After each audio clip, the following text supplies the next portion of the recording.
এই মোটরটা কিন্তু আমরা যেটা রিবাইন্ডিং করেছিলাম 18.5 কিলো, আমি রোটারের মাপ বলেছিলাম, একটা ফর্মুলা চাইছিলাম আপনাদের কাছ থেকে যে কত তারে রিবাইন্ডিং করলে ভালো হবে আর কি। এটা ওয়াইসি মোটরটা 18.5 কিলো ওয়াট, এটা 7.5/23 ইঞ্চি রোটারের মাপ আর কি।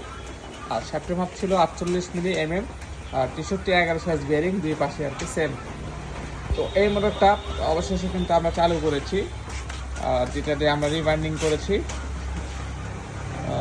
3 এম্পিয়ার কিন্তু 12 নিচে আর কি। একজন বলেছিল আপনার দুইটা 19, আর একজন বলেছিল একটা 18 একটা 19। আর যেটা দুইটা 19-এর কথা বলেছিল ওটা ট্রান্স আপনার উনি বলেছিলেন যে 16-32, আর 18-19 তার দিয়ে সে ট্রান্স বলছে 34 আর কি।